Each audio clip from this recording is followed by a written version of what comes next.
everybody. I'm Amy Leiden. Welcome to your 5-minute fix. So for this next exercise, if you have a couple of blocks, they could really come in handy. Not necessary, but I'm going to show you a little something with those blocks. Today I want to show you the transition from Chaturanga to either Cobra or upward facing dog. So to start, we're going to set up in our plank position. And as you may know from last week, I like to do plank and Chaturanga with my knees on the ground, and that is always an option for you guys as well. Okay? So what I see a lot with this transition from plank to Chaturanga to the back bend is people just tend to kind of skip everything. They don't, you know, it's difficult work, and so if you're unclear about what to do, you can just kind of skip it all, and then you're not going to get the benefits of the poses. So when we're transitioning down into Chaturanga, as I showed you last week, we just want to take this slowly. We want to keep the chest opening. And if your knees are already on the ground, you can easily just move into a Cobra position from there. Okay.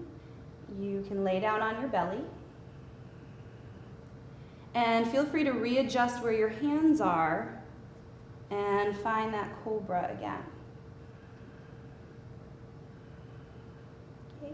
I prefer that transition. For me, it's a lot easier, just given the makeup of my body.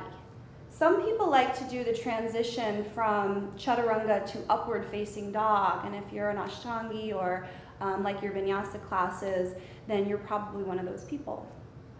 So it's basically the same thing, but we're going to have our knees off of the ground. And from the plank position, we're going to move into Chaturanga, and you take it about halfway down. Okay? From here, the knees never need to touch the ground. You slowly flip your feet over, and you make your way up into the upward facing dog. Now, upward facing dog for me is incredibly difficult, as I'm sure it is for a few of you. So taking the blocks makes this transition a whole heck of a lot easier. So you could place those blocks underneath your hands, and from your plank pose, you would move down halfway with that beautiful Chaturanga I showed you last week, and then you would flip your feet over and find your upward facing dog from there. With the blocks, it really helps you to open up your chest a lot more. Okay? So next week I'll go over a little bit more the difference between Cobra and upward facing dog. I'm out of breath already after that. So make sure you check it back in next week for your 5-minute fix, and I'll see you then.